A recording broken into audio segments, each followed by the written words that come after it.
Okay, I think we can start. 2 minutes past the hour. Hello, everyone. I am Wolf Kirsten.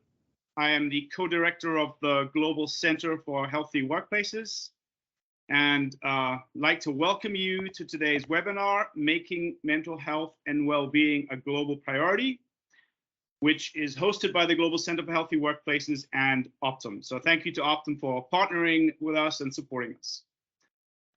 So this webinar is really the first of a 4-part series on global best practices, or global corporate best practices, if you will, on mental well-being. And we're really excited to have CGI as our first guest, and I will introduce our speakers shortly. But I'd like to introduce to you the topic what we're focusing on today. And maybe it doesn't need any introduction, but as you know, I think you all know that Monday was World Mental Health Day, and celebrated in various ways, and a lot of activity on social media, so which is very much needed and necessary to keep raising the awareness. Also, you may be familiar with the recent guidelines coming out from the World Health Organization on mental health at work. And I think it's always good to have like such a meeting or a significant international organization come out with global guidance. I think it's very important. And also linked to it is the policy brief, which kind of explains in a little bit more detail, which is together with the ILO. So WHO and ILO work together on this like they do on a number of different issues, especially obviously regarding the workplace and work. ILO is International Labor Organization. So just briefly on the actual policy or the guidelines, it's first. Let me start this way. It's really important to point out the impact, and I think I don't want to list too many statistics. I think we all know them, but mental health has really been at the center, focus of health and well-being in the last few years. Really brought even more so to the forefront due to COVID. And many workers, working age adults, especially young workers or employees, are experiencing mental illness. The WHO referenced about 12 billion days lost due to depression and anxiety, costing the global economy about $1 trillion US per year in lost productivity. Those numbers are really massive. And I think discrimination, inequality, harassment, bullying, all the psychological violence is common, unfortunately, is really common at the workplace. And I think all of you are probably either working on it to improve it or have come across it. And we haven't quite been able, I think, to kind of make a real difference in terms of bringing down these concerning numbers and promoting good health, good well-being through the workplace. But I think there are some good initiatives out there. And before I introduce today's good practice, let me just say a few things about like 3 areas which the WHO outlined, like really broadly. One is organizational interventions, individual interventions, and then kind of supporting employees with chronic conditions, or in this case with mental illness. That's really kind of the main 3 areas, but that's simplifying it a little bit. And so it's really important. You will hear this today, but it's really important to look at how work is structured and look at your psychosocial risks to kind of avoid some getting into mental illness in that direction, and promoting good mental health. And a lot of training has been going on the manager side, especially, and leadership, but also on the individual, providing resources, but also actually training workers and employees, really important. And then, which may seem obvious, but still is not really the case, is helping employees with living with mental health conditions, accommodations, return to work strategies. There's a number of things that you can do, or just access to care, really. That's really important to provide that and help employees find that. And I think we'll hear about that in our featured presentation today. And then maybe really important also to emphasize, which we are really very keen on at the Global Center for Healthy Workplaces, is measuring the impact of mental health and well-being programs. I think it's so important that we kind of know what's coming out. Are we making a difference? Are we actually improving the health of the employees? And with that, engagement and productivity and so on. I think a lot of initiatives, especially in the mental health space, we really still don't know. I think we still don't know exactly what is working, what is effective, and I think it's so important for us to get a better grip on that. So, and it's not easy to do, as you probably we hear right now as well. So I'll leave it at that. I think I'd recommend you to take a look at the guidelines. They're accessible. We'll probably provide a link while we're talking in the chat function. And by the way, I would like to mention that if you have questions at any point, please feature them or put them in the chat window. We'll pick them up after the presentation, and we'll have a discussion. So please do so. Even if you want to share some useful resources, do that as well. As usual, that's always great to have this kind of interactive format that we are very much interested in. So I think we're ready to bring it to CGI, and I'm actually really glad to introduce our speakers today. CGI is actually a Global Healthy Workplace Awards finalist, and for those of you who know our awards program, we always have 2 finalists per category, and they're the finalists in the multinational category, as you will hear about. The multinational approach, the EDP from Portugal is the other finalist I should mention. But our 2 speakers today, so we have Suzanne Bossi, who is the director of the Health and Wellbeing Center of Expertise at CGI. And then we have Marie-Ève Laurent, who is the director of Global Health and Wellbeing at CGI. So please, I think Suzanne may be starting, or Marie-Ève, please take it away and share your screen, and we'll get going. Thank you. Yes, thank you very much, Wolf. We're very, very happy to be here today. Thanks for the invite. So my name is Suzanne, and in my role, I'm sitting under the Global Human Resources Corporate Services, and I'm responsible, as you mentioned, of the Global Health and Wellbeing Center of Expertise, and I've been with the company for 18 years now. So I hope everyone can see my screen now. Yes. So I hope this session will be very insightful for you, and I invite you to keep that in mind. The importance is the question and not the answer. So our intention of Marie-Ève and I today with this presentation is not to convince all of you to use our recipe, but more to inspire and generate ideas, questions for your continuity. Before we go to the presentation, let me start with this mental health minute. At CGI, all leaders use mental health minute to kick off team meetings. It helps to create a culture of openness, inclusion, psychological safety, destigmatize mental health struggles, and leverage the importance of self-care. It's also a way to lead by example and giving our people some important stuff to think about to keep themselves healthy and safe.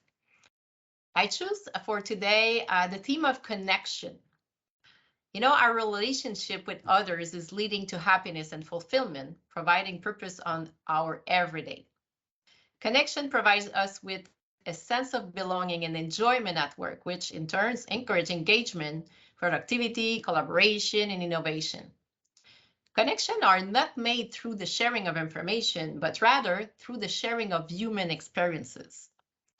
In an increasingly isolated and virtual world, we all need human connection more than ever. And it's also true in our personal lives. So what I realize, like probably a lot of you, is that I personally need to reconnect with my friends. I have to decide to plan a weekly catch-up with friends. I have planned this 2 months ago. And it could be some, a phone call to organize a bike ride, a dinner, a lunch. And I have to say that it's been 2 months now that I'm good at keeping it in my agenda each week. So the result, it made me realize how much I missed it. It made me realize also that I'm still comfortable being with others. and it helped me with my energy level, and it helped me going out of the languishing path. I don't know if you heard about languishing, but it's the low or the no motivation to do things other than being at home. So this is my personal story that I wanted to share with you. I invite you to question yourself on what you can do to reconnect with your loved one or at work. I truly believe in the power of connection, and it's a good way to take care of your health and well-being. Now we're ready to start. So what is CGI? Let me provide you with some information so you can better understand our organization reality from the start. CGI is among the largest IT and business consulting services firm in the world and was founded 46 years ago. The majority of our professionals works in the service sector. We have over 88,000 consultants worldwide. We have more than 400 offices located across 40 countries. Some of our professionals actually work at the client side. Some other have adopted hybrid work between home and their CGI office. Our population is also very diverse, different culture, different languages. As for the population itself, the way of living and the working, the access to health and well-being services and resources, legislation, business needs are very different from one place to another. As a multinational company, CGI is committed to provide a health and safe workplace and supporting its professionals in adopting healthy behavior, wherever they are. In order to do so, our health and well-being approach and offering must respond to the diversity of realities to meet the needs of our diverse workforce. There is no one size fits all. And maybe just a quick mention, you will hear us talking about members today. Members refer to our professional. This is how we call our professionals at CGI.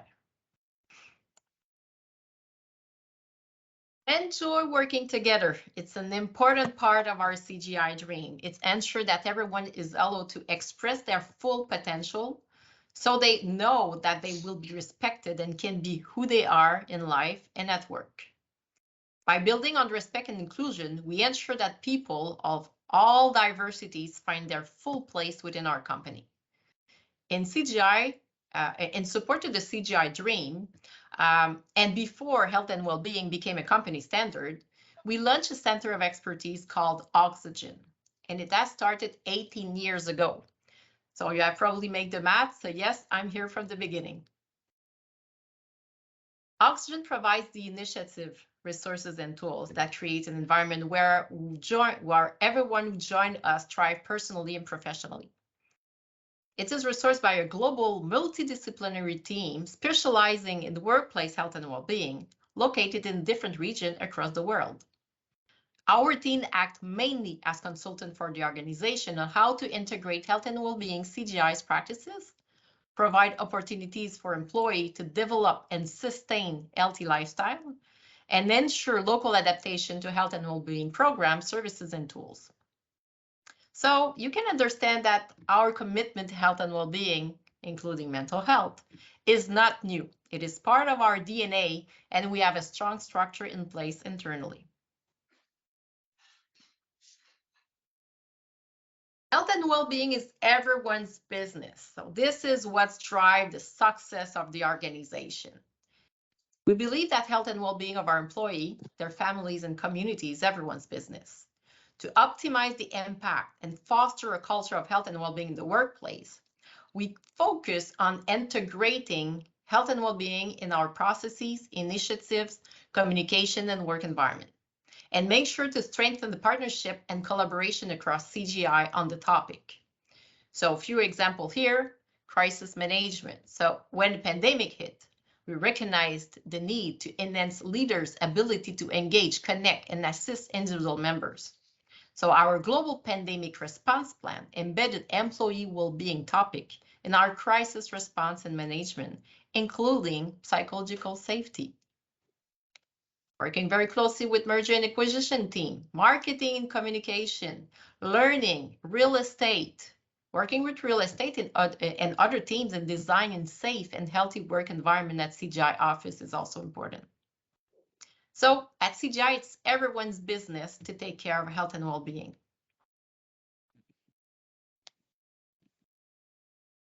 On our approach and offering, to actively prevent and confront emerging concerns related to the health and well-being of our members, we have adopted a proactive and preventive approach. To optimize the impact, we act on both the individual, our professionals, and on the organization, including the physical and psychosocial work environment. At CGI, we provide programs, resources, and tools covering members' needs in health and well-being areas, so physical, social, mental, financial, that you can see on that slide, and supporting our leaders on management practices, help them finding the best balance in order to manage the work and the individual well-being. On leaders' resilience is to support the ability of our leaders to adapt easily in the face of challenges and sustain energy level under pressure. Also, organizational health is based upon the interdependency between our professionals and the business. The employee is considered within the organization and is her work environment. Therefore, alignment refers to the alignment between what the organization promotes and the reality on the ground. And expectation refers to the degree to which stakeholders perceive CGI supports the agenda related to health and well-being. The offering is available for all CGI members, whatever their region. It's ensured that we have a health and well-being baseline in all regions. The local adaptation of these initiatives and resources means we are adapting to the local legislation, the culture, business needs, reality, and the activity can vary from one region to another. The local context is incredibly important when it comes to make sure mental health initiative and strategy are effective at the country levels, even site levels. There are programs and resources that, when tweaked, can be much more effective in different locations. So for us, the global approach is key, or we can say a global strategy that is highly locally relevant. These efforts on the global approach is receiving positive, really positive feedback from our employees, our HR partners, and leaders. But more to come. I will not explain too much on this. More to come with Marie-Ève in a minute, who will present a concrete example of initiative specific per country on our offering. But just before we go with Marie-Ève, you know, from the beginning, I'm talking about strategy, our model, our approach, the offering. And the last piece that I wanted to share is processes. So in alignment with the annual strategic planning of the business, we are using this simple 6-step process in order to build our health and well-being plan. Nothing very complex, as you can see. We haven't reinvented the wheel here, but if we want to make sure we address the root cause of a problem, it requires a robust data collection in step 1. It is the most important step in where I wanted to bring your attention on here. The data collection is shaped by internal metrics, such as casual sick times, turnover, aggregated reports on short-term and long-term disability, engagement surveys, exits interview, health and risk questionnaires, psychosocial risk evaluation, EAP reports, every other qualitative data concerning health and well-being state of our professionals.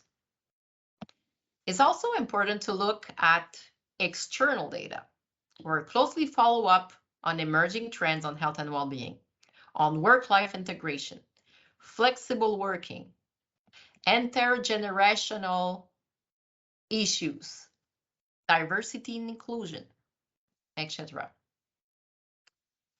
It's important to say also that we don't have access to the same data everywhere, but we make sure to consider everything that is available to us to help identify the CGI health and well-being priorities of action per region. Health and well-being is integrated in CGI business plan, and all the leaders are responsible to take action. This data collection and analysis is really crucial to be able to identify the right priorities of action and support the organization.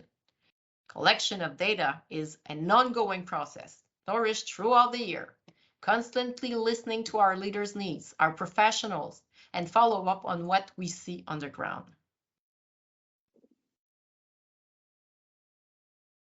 Of course, maybe obvious to say that our CGI data collection over the past 2 years helped us to identify and confirm that we will have to focus on mental health because, as everyone knows, mental health is a critical issue around the world. The last 2 years and a half have brought significant changes to our life and have reminded us of the importance of taking care of our physical and mental well-being as individuals and as a community. The constant change related to the pandemic, including learning to navigate in a hybrid mode, have challenged our mental health. Moreover, knowing that before the pandemic, 60% of employees have never spoke to anyone in their organization about their mental health. So there's still a lot to do to destigmatize this. This is why it has been a major priority for us at CGI. And mental health, as you can see here, is a broader concept that encompasses a variety of considerations, such as work organization, interpersonal relationship, stigma. Stigma and fear or discrimination keep people from seeking treatment. The perception of stigma-associated risk and severity of repercussion not only varies by individual, but it's significantly influenced by culture and local environment, including the policy and legal framework. Mental health also, we need to take into consideration all the changes, the availability of resources, not the same everywhere. And the step along the journey to mental health support is complex. From recognition of a problem, to a decision to seek support, to access and maintain support. So to be able to be efficient in our strategy and action, we have to understand the context and the real issues in order to bring the best solutions. This is why making a great data collection to analyze and understand the situation and set the right priorities and action are crucial in health and well-being intervention. There is no one size fits all. So the same global priority of fostering mental well-being, but with different focus and approaches. And now with that, I will leave you with Marie-Ève, who will provide you with more concrete initiative example that we have done at CGI in the different countries. Marie-Ève, over to you. Thank you, Suzanne. Hi, everyone. I'm Marie-Ève Laurin. I am based in Montreal, Quebec, Canada, so in the French province of Canada. And I've been working for CGI for the last 16 years now, responsible for the health and well-being global strategies and programs working in Suzanne's team. So I'll take the next minutes to share with you some of the key initiatives and resources that we have implemented both globally and locally, targeting the organization, our leaders, as well as our members. I don't know to repeat, but I know that both Suzanne and Wolf mentioned that the constant changes and uncertainty resulting from the pandemic, the economic and geopolitical context actually, and even now the climate changes have really increased our stress levels and taking a toll on our mental health globally over the last couple of months and years. So more than ever, it was clear for us at CGI that we needed to make mental health a global priority for all, starting from the top. We believe that leadership really play a critical role in fostering a safe work environment and in modeling healthy behaviors. So that's why we have developed some specific programs to equip our leaders at all levels of the organization. We have equipped them on how to nurture their mental health, the mental health of themselves, of their teams, and even of their families. This is, I think, specifically important in today's reality, where we have to ensure an empathetic and inclusive culture. So to make awareness and to ensure alignment and executive support during the critical time of the pandemic, we have launched in 2020 a new series of workshops that we called internally Oxygen for Leaders. So Oxygen is the brand that we have around our health and well-being center of expertise. These Oxygen for Leaders session were really dedicated to our senior leadership team, including our CEO, our CHRO, and 2 or 3 business unit leaders based in different parts of the world were responsible to facilitate these sessions. So we really need to engage them. We really engage them in designing the different sessions, so we make sure that it talks to them and it answers their need as well. So the goal of these different sessions, 90-minute session, is really to align our senior leadership team on the health and well-being messages around the globe and reinforce their engagement and accountability on the topic. It's also a good opportunity to discuss their health and well-being challenges, mental health struggles, and our members' needs in terms of health and well-being. And the last objective I would say with these sessions is also not only to equip them to take care of their team members, but equip them to be able to take care of themselves as individuals. Um, we covered a lot of topics, as you can see on the slide, including the importance of self-care. And I don't know if you have seen recently the study from Deloitte stating that 70% of high-level executives are seriously considering quitting their job, actually, mostly to improve their emotional well-being. But I think it's a good reason to continue to make sure that our leaders put on their oxygen mask on first so they can be able now to help their teams. If we go to the next slide, you can see that at CGI, in order to adopt a proactive and preventive approach in mental health and well-being, we promote some global initiatives and resources to enable and equip our members globally in this evolving reality. We focus a lot on communicating. Communication is key through different channels, both globally and at the local or regional level, leveraging the inspiring storytelling of members at all levels of the organization, but also of our leaders. Having senior leaders sharing their own well-being journey, including their mental health struggles in an authentic and transparent way all year long, both internally and even sometimes externally on social media, is a very good way to show that they walk the talk and to foster psychological safety as well, creating a culture where people feel comfortable to speak up and be their true self, um, sharing that it's okay not to be okay, even in leadership positions. These testimonies and the leader engagement is also key during our annual Wellbeing Around the World campaign, where we make awareness globally on a specific theme. So in 2022, our main theme was the importance of self-care, taking some time to recharge our battery. It's a campaign that inspires and encourages our members to take care of themselves through different local resources. Other than that, we have started a couple of years ago to invest in developing an internal network of mental health ambassadors, as some researchers have demonstrated that peer-to-peer support is an effective and powerful mental health resource. The mental health ambassador that we have at CGI are trained always on a voluntary basis to be able to listen and to provide adequate support to their peer by directing them to the right local resources. It can be our EAP, healthcare providers, it can be even public health resources, and so on. But it's important to understand that these mental health ambassadors are not trained to be health professional or therapists. They are they're like additional players in prevention strategies in order to provide visibility on the support that is available and facilitate access to treatment when necessary.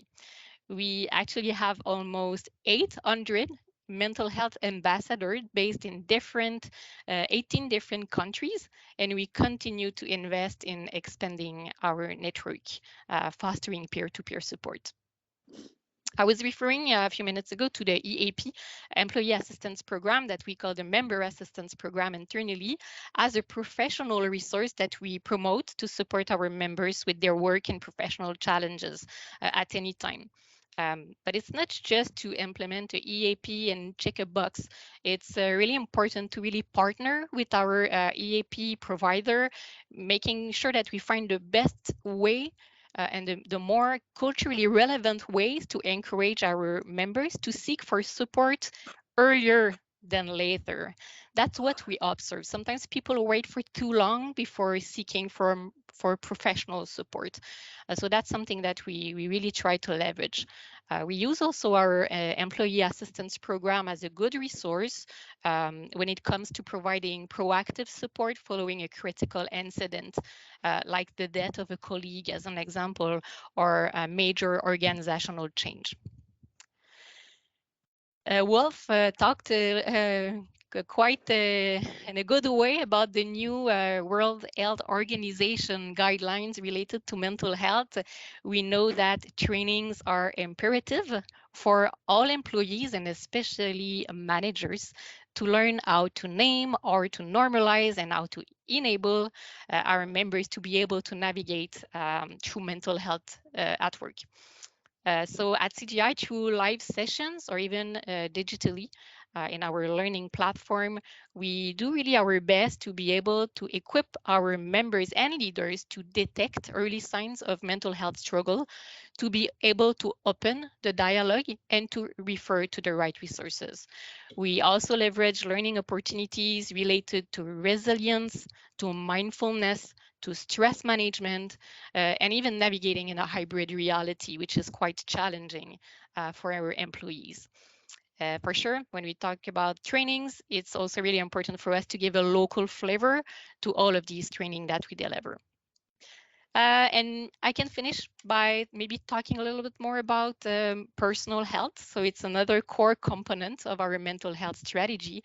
We try to offer globally and locally some personal health initiatives and resources that foster good behavior and lifestyle habits, including nutrition, physical activity, sleep, and so on, as we know that it's all related and it can positively impact our mental well-being. I'll go to the next slide now, but I will not necessarily go through all the examples of local mental health initiatives that we are driving in the different regions of the world. I'll be happy to answer your questions at the end of the call. But I think that as part of our global approach to mental health and well-being, we need to consider, and Susan mentioned it at the beginning of the call, we need to consider all the time the legislation that exists in some countries when it comes to psychosocial risk prevention, let's say. We need to consider the local best practices as well, the local context, like it's the case actually in Central East Europe, where we had to be agile and change our action plans related to health and well-being to be able to support the crisis that actually happens in Ukraine. Even though we don't have employees based in Russia or in Ukraine, we have people who are really impacted by that situation. So we need to also be aware of this situation to be able to act. But we also need to consider the level of maturity of the mental health strategy in the different regions across the globe. In North American countries, as an example, we have worked on breaking the stigma around mental health for several years at CGI. It's still not perfect, there's still stigma for sure, but we are now able to talk a little bit more about, openly about mental health conditions in the workplace, like depression, and even suicide prevention. We did some workshops recently in the US about suicide preventions. So we're able to share also personal stories about these struggles. While we see that it's maybe a little bit less comfortable in Europe or in Asia Pacific region to share personal stories around these themes. So we have to remember that attempting suicide was still a crime until some years ago in India. So mental health conditions are still viewed by many as a sign of weakness. That's one of the reasons why in India recently we have decided to launch a campaign called It's Me. It's actually ongoing in APAC countries, and we encourage our members to comfortably speak out about their own personal mental health experiences, which is quite new in our strategy in this specific region, comparing to Canada, let's say. So many leaders have accepted to participate and even show their own vulnerability through this campaign. It's incredible to see that. We see that we're slowly but surely trying to break the stigma and have a strong mental health strategy in this region of the world. If I compare now with Europe, where there are more legal requirements and obligation for employers to provide physically and mentally safe work environments. For that reason, we focus a little bit more on organizational health, on designing the work practices, evaluating the working conditions, optimizing the management practices of our leaders, prevent and mitigating the risk in the workplace, talking about psychological risk to protect mental health and develop quality of working life. So that's really European, but at the same time, here in Canada, we can see, and in the US, we can see that it's slowly coming to take that angle as well. As an example, concretely, you know, this right to disconnect policy that exists in France. We just implemented it in Canada a couple of months ago. So we're not doing things at the same times, but that's normal. As I mentioned, we need really to align with the local context and make sure that we follow the level of maturity of the programs. But that's interesting to see how we can enrich our global and local experiences by sharing our practices all together.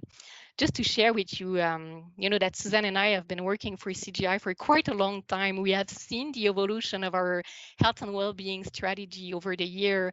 And a couple of years ago, we were trying to implement our strategy in France. And it was not working. It was not working because we had that North American view. We didn't really have the local knowledge related to the legislation. For us, talking about personal health was key in a strategy, but it was not something they were really used to in France. So by working in collaborating closely with local stakeholders in the region who are really aware of the local context and legislation, now that's much more easy to implement effective initiatives and strategies in the European region. We can go to the next slide. So as a summary of our presentation, we wanted to share with you some of our key takeaways when it comes to making mental health a global priority. So as we mentioned, it's important to have a holistic and integrating approach. So making sure that we integrate health and well-being best practices in everything that we do, not just having like a program in a bubble. We really need to consider the organization and embed health and well-being in our programs, processes, and environment as well. It's important to have a global framework, especially in a global organization, but keep flexibility locally, making sure that we adapt everything that we do to give a local flavor to what we do.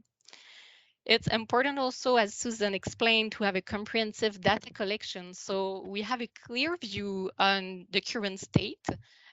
We have a clear view on where we should focus in our priorities, and also making sure that we have the right way to evaluate the progress year over year related on the implementation of our initiatives.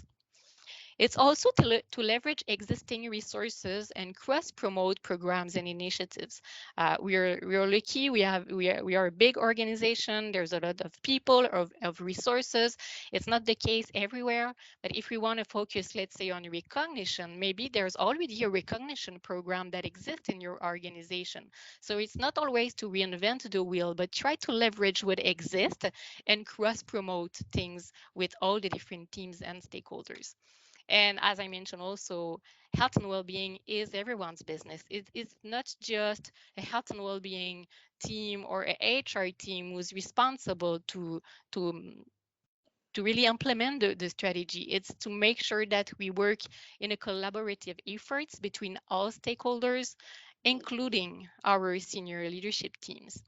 But most importantly, I think that's also important to make sure that there's an alignment between what the organization promotes and the reality on the ground. I think it's crucial to ensure optimal impact. So if we promote health and well-being programs and strategies, but on the field, our people still experience a lot of psychosocial risk. Um, they don't feel that their work environment is healthy. It can really create some cynicism. And so that's important to align and walk the talk finally. So it's really to promote, but also make sure that it's alive on the ground.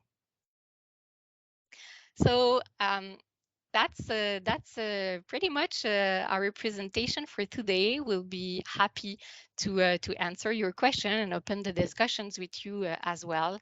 You know, our employees, our people, our main resources, and so that's why I think it's important to continue as organizations to prioritize not only the physical but also the mental well-being, so that our people can continue to thrive both personally and professionally. So thank you, everyone, and over to you, Wolf. Yeah, thank you so much, Marie-Ève and Suzanne. That was very well done to describe your approach. I think it shows how important it is to have a holistic approach and at the same time comprehensive and within the business and structure.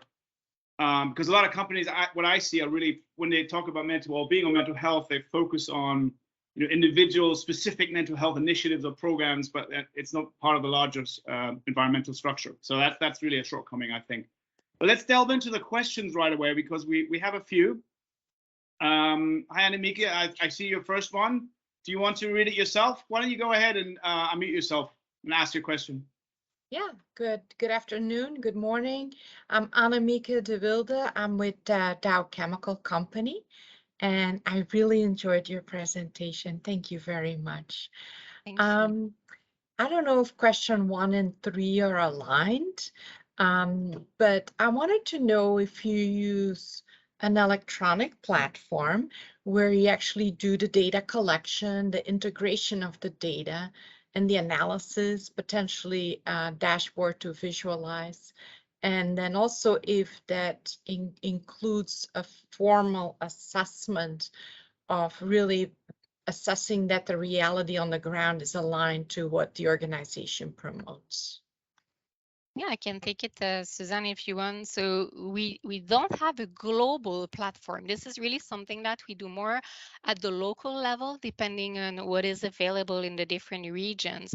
We do have a global platform with HR metrics that we can use as the turnover, as an example, or some results from our engagement surveys. These results are global, but we really have a local approach in terms of measurement, in terms of gathering data to be able to analyze. However, even though we have a local approach, we are actually looking at improving our measurement strategy and find a way to measure not only at the local level but globally as well. So that's challenging. I would say it's not that easy to find something that fits with all the culture, all the way of working, but that's something that we are looking at the moment with our senior leadership, finding the right opportunity to measure on a more regular basis at the global level the psychosocial risk that we have in our organization. But for now, this is something that we do more on a local level. In Canada, if I can say as an example, we have really developed a dashboard with our HR team where we have a view quarter over quarter on key metrics that help us to identify our area of priorities of action, but also being able to make some assumption in the impact that our health and well-being strategy can have. It's not easy when you measure isolate, if I can say, the impact of your health and well-being initiatives. There's a lot of things to consider in the organization, but at least we are able to make some assumptions based on key action that we put in place and following the trends quarter over quarters using data. And to maybe to answer your second piece of the question on how many people are part of the in the expertise center of health and well-being, we're 25 experts across the globe, plus the what we call the SBU specific in France. We do have an additional 15 nurses. This is more for the legal piece of it, but let's say 25 experts across the globe are managing and supporting, implementing the health and well-being strategies and supporting the business. Thank you. Excellent, great. Dominic, you want to ask a question? I see you put something in the chat. Thank you. I was really interesting what you were saying about the data collection, and I was wondering if you had seen any changes in the trends, either locally or globally, over recent years. And just a second question, if you've got time, which is just about the post up. Some countries are thinking about 6-hour days and things like that, in addition to the EU Working Time Directive, to limit the amount of hours that people work, and also to stop bosses emailing their employees outside working hours and so forth. Do you lobby on any of these matters, or do you advocate any of these type of legislative issues? Yes, maybe, well, to answer your second question, we are part of different committees, of course. As we mentioned, it's everyone's business. So our health and well-being experts are sitting at the table with HR when they bring some new policies and talk about this, disconnection, the right to disconnection rules or things like that, or, making sure that we are supporting leaders and create awareness to the leaders on the impact of, let's say, sending emails outside of working hours, right? So they can be more open when they speak to their teams to say, hey, if I'm sending you emails after, working hour, I'm not expecting you to respond. So it's really to equip our leaders on how to be open with their members, to make sure that the members and the employees will understand what is expecting from them. So this is really important. So this is one piece of training and create awareness, and also sitting at the table to build and to come up with some recommendation on new policies for our members as well. You will see, as an example, also, Wolf, you receive some of my emails. We're trying, especially in a global company, there's a challenge with the time zones. I can be in my working hours sending an email to a colleague outside of the working hours of my colleague. So we're trying, especially in global teams, to make awareness, as Susan mentioned. We're trying to add some notes as part of our email signature saying, I am actually sending you this email during my working hours, and I don't expect that you answer to my email if you're not in your usual working hours. So that's, again, a challenge that we have in a multinational company working with different time zones, but it's to create awareness and make sure that we respect that. And to answer, maybe to start to answer your first question, yes, we see in the aggregate reports on long-term and short-term disability that the reason on mental health is more, there are more cases than we used to see in the past. Again, it's different country to country. We don't have access to the same level of details from insurance company to be able to point it out. But this is something that we see that have significantly increased, and that we have access in some countries to follow up on. Thank you. I think we have a couple of questions on mental health ambassadors. Blatka, do you want to ask your question? Blatka Peters, I think. Yes, Go ahead. Yes, thank you. Thank you very much. And thank you, ladies, for sharing all these inspiring stories. I'm coming from Croatia, so we could say it is like part of Eastern Europe, sort of ish. And interesting topic about mental health ambassadors or mental health first aiders, because we do not have association present in the country who would be our partner. However, we have colleagues present in UK having a great experience with mental health first aiders. So I would like to hear from you first if you have experience in other countries who do not have this association present in the countries, and what was the education and the tools what you use for the mental health ambassadors / first aiders.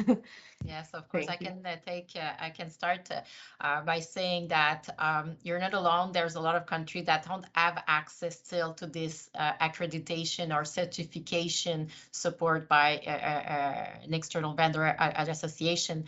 So when we started to implement this mental health first aider or mental health ambassadors or mental health champions, sometimes we wanted to find out the best way of calling them, but in some region it has started like 5 years ago. I'm thinking of the UK, but in some other regions pretty recent, that last year we have launched this.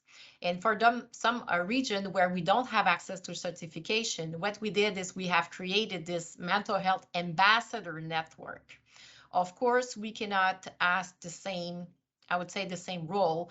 Mainly what we are doing is to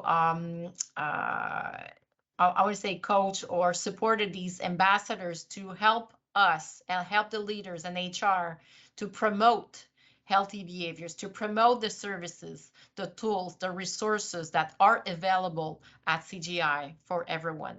So we have much more people that are acting as ambassador and take every opportunity they can to bring the topic to the agenda with their leaders, to bring the topic where in every forum they have the chance to be in, to promote health and well-being on behalf of HR and our center of expertise. So this is a way to create this network and the peer-to-peer support, because they can come up like some references also if people want to ask about, oh, I need help in this and this area.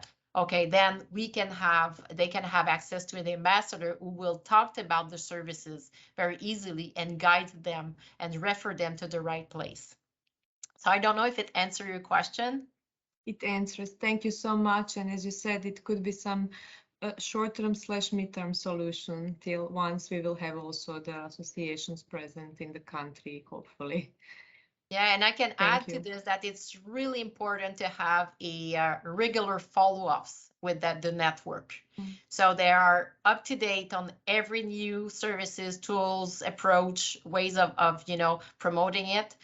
So a monthly call could be 15-minute, 30-minute, or a specific network to know that teams allow us to create network and to share on a daily basis within a specific group. So there's many ways to keep connecting with the group. It's really important. Not having one meeting per year doesn't work. Yeah, and there's another question related to that. How do we engage these mental health ambassadors, since it's a voluntary role and it can take time away from their day-to-day work? We really worked with our leadership to launch this network. We open it to everyone. We cover the fees of the training as well as a recognition in the role that they are willing to take. So I think it helps a lot. And most of the time, we have a lot of people, even leadership position, who are interested in being trained and become a mental health ambassadors. But we also have people from different levels of the organization who are more maybe aware or more interested in the topic of mental health and well-being. A lot of people who had personally experienced mental health struggles and are now willing and ready to help others. So that's how we work, actually. Excellent. I think that answered Wambui's question. Thank you for that as well. We do have another question. We have one from Janice. Hi, Janice. Janice Regan from New Zealand. How do you measure psychosocial risks? Yeah, we do it, as I mentioned earlier, locally at the moment. That is not something that we necessarily do using a global questionnaire, but we make sure that we answer to the local legislations. I'm thinking about France, Finland, Netherlands, other European countries. So depending on the local resources and local legislation, we will use specific questionnaire, but it's not just, to implement psychosocial risk assessment. It's to, if you assess the risk, you also need to be able to work on the identify psychosocial risks. So having a concrete action plan involving all the stakeholders to take accountability on creating positive change following the evaluation. So that's something that we do in these countries. We also involve our workers' councils in the action plans, and we make sure also to have concrete KPIs to measure the impact of the action plan on the psychosocial risk. So we do it on a regular basis. It can be annually, it can be every 2 years. In some countries, we even use pulse surveys to measure psychosocial risk, so on a more regular basis. But again, it's important to consider that if we measure, we also need to take concrete actions to have an impact. There's another interesting question on, maybe this is the last, let's see with the time, but measuring on measurement. So do you determine ROI, return on investment? And could you elaborate maybe on some KPIs that you use? That's a really interesting question, Wolf. Yeah. I was waiting for that one. Yeah. Well, well, I saw that time is running, but really quick answer: we're not doing ROI at CGI. We have been trying this in the past, formally, to find a one, way of doing it globally, and it was a bit complex. And at the end, we have decided to put our effort on the ground with the leaders and take action, because we realize, as Marie-Ève mentioned, that the data collection that we can have, all the tools that we have to be able to gather the important data to take action concretely and efficiently. We had those data, and this is the most important thing, to take action on the ground. So my advice would be not to spend too much time of ROI. Take your resources to take action on the ground, to go with your leaders and members and employees and take action, listen to them. What do they need? And this is how CGI we address this. So doesn't mention that we will never get there. We are following trends. We are following where it goes. We've been hearing about ROI in the past. Now it's VOI, value of investment. Yeah. So it evolves through. So we're following up on this. But the best recipe is to local data collection, see what happens, talk to your people, and bring the concrete action and move on with these actions step by step, not necessarily aiming for high stuff, but the step-by-step approach, starting small, will have the best impact for you. And also remember that there's a cost of doing nothing. That's important also to consider. Yeah, good point. Excellent point. Cost of doing nothing. Yeah, so unfortunately we're at the top of the hour. Well, big thank you to both of you. Really excellent presentation, and the answers to the questions, really good. So if you want to hear more of CGI, on November, I should say, 8th and 9th is the Global Healthy Workplace Summit, hosted by the Global Center. And we're going to have 5 other companies also presenting their approach and their programs, not just on mental well-being, but really the entire gamut of healthy workplaces. So please join us. I just put the link in the chat function. You can see it online, how to register for that. So thank you so much. Thank you again to Optum for partnering with us on this one. And I hope all of you thank you all of you for joining, first of all. And I think you have a great day today or evening, wherever you are. And we'll see you soon. Thank you very much, everybody. Thank Bye-bye. you. Thank you. Goodbye. Thank you very much. Thank you. Bye-bye. Thanks.